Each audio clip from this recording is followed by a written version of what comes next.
Jerry Nessler. This is Dave Lombardo. Y Pancho Tomaselli. And you're watching TVS.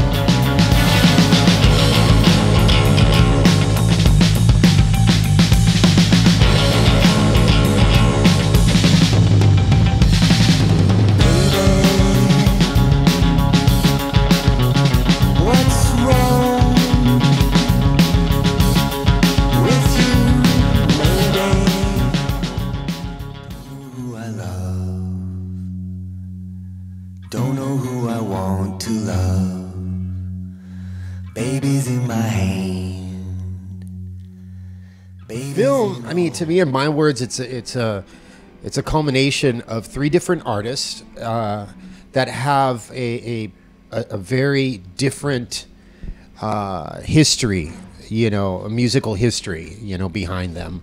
Jerry, he has a very deep musical history as a pianist, and with Civil Defiance, and as a composer and guitar player, he's very unique. Pancho, he has his history, obviously, with war and a lot of the funk and Latin side of music.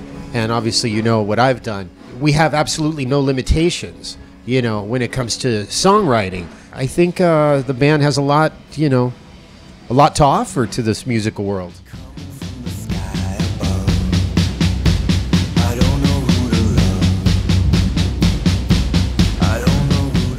These guys, look at them. Jerry's style captivated me when I first met him. His guitar playing is unique and far beyond anything I've ever heard before. So that was one of the reasons, the main reason why, I chose him to continue working with him. And I won't go home. Please take me. The key to improvisation is to listen to the other musicians and what they're doing. And I believe there's also a big part of instincts.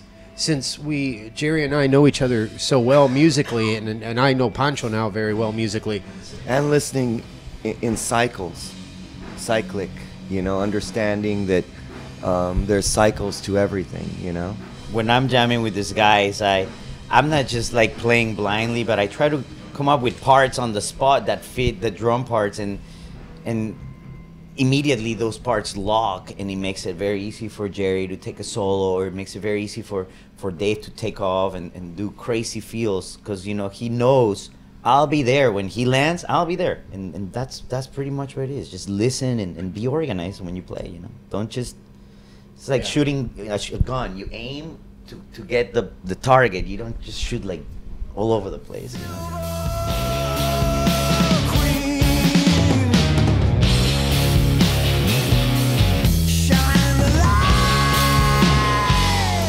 Yeah, there is. Like I said, I've known Jerry since '95, and he's like a brother to me.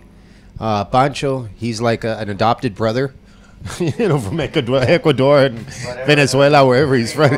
We have a really good camaraderie. There's a great friendship here, and even our girls. My wife just told me that she's going out with Paula and Marcy for dinner this week. That's awesome. I didn't know that. It's great. I found him on the corner selling oranges in L.A. and practicing his bass lines off of a chart. And I said, hey, man, I see you play bass. That's pretty good. You want to join the band? Yeah, I make better orange juice than I play bass.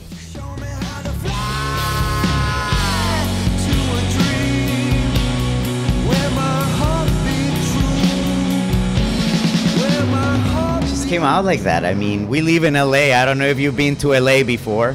L.A. is a frantic place, man, and our personalities are pretty frantic as well. Yeah. And that album was written when we were recording Harmonic. So we were wrapping up Harmonic in 2012, and, we were writing more music during the recording session. Yeah.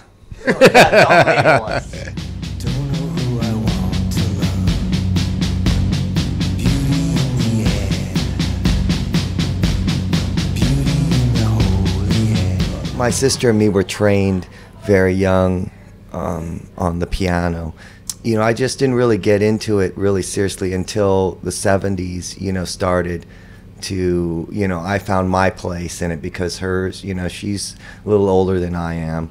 You know, when the 70s came around, it was this, a time of, you know, really great explosion of music, of experimental stuff too, you know, a lot of great stuff. You know, then we started to see, you know, that era of the 70s had just ended, you know, in like around 1978, 77, and now we were entering into this new music, and that's where, you know, groups like the Germs and, you know, Rodney on the Rock, KROQ right, in LA. Right, we grow up in LA, and so we every Sunday we listen to this guy, or some of us did. I did. Yeah, right. It was really an explosion at that time of new music, and so that's what really made me want to take a career or to, you know, to do something in it. But you always had really great, you know, those Black Flag. There was a lot of, right? Black Flag, Dead Kennedys, the Germs, Minor Threat. So, and it was all hardcore based, or I don't know if that's the right word. It is. Yeah, you know, it's independent, do it yourself. Do what you want to do. Do what you want to do. And that's what we're doing. I always wanted to be a drummer. Yeah, poop. Anything you want to say there? I always wanted to be a drummer. I was yeah, it's pissed. I was air drumming, and my older brother was a drummer, so he came into the room and he goes, "What the fuck are you doing? Why don't you play bass? Because I need a bass player, and I already play the drums." I went to school in Berkeley, College of Music, for a music business major degree with merchandising and all that business thing that you must know. And then after Berkeley, I went to LA. I moved to LA and started working with bands like War and Tricky, you know, Trip Hop Tricky, and Tower of Power, Eric Burden, The Animals. Because of my involvement with War, is that Dave called me because he liked War, and my little baby brother told me that he did. He's a huge Slayer fan, and I went to check Dave. We met, and it's been 5 years now, you know. Sometimes after they leave the rehearsal, I stay banging his drums for like an hour. Oh, you so know? you're the one. I'm the one. So, you know, everything's changed, you know, everything's like, who's been playing here? Tears for Fears and shit? Yeah. Oh, dude, don't even talk about that shit. He's pissed. Pissed. The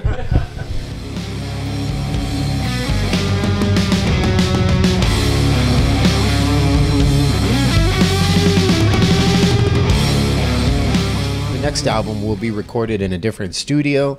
It'll be a different environment, you know, a different amps, different.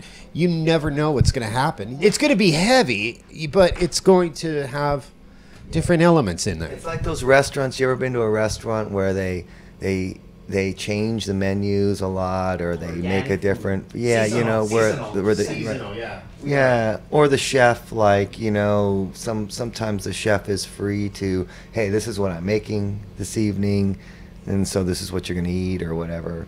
That sort of thing, you know, it keeps it interesting.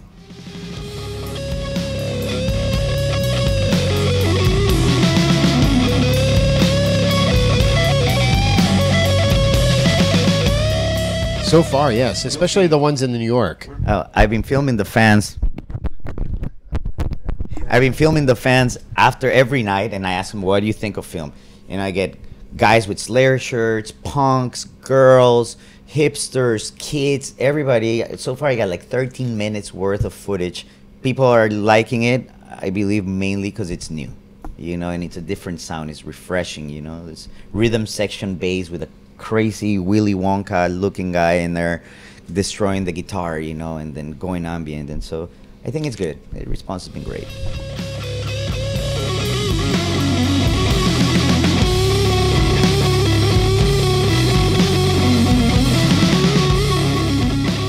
Absolutely. I mean, not only the spirit of the people, you know, it's very obviously reminiscent to the people from Cuba, you know, the people, they just love life, you know, they just, you know, they love music, they love to dance, they're just loving people. The connection between him and I rhythmically is very deep, musically deep, because he understands where I come from. and the rhythms that I play, they're not foreign to him. You know what that is? That's like a beat from, I don't know, Rancho Cucamonga. yeah, from Rancho Cucamonga somewhere in, that's a city in LA or San Bernardino. Yeah, we do. We have a very special connection when we go to South America and musically as well.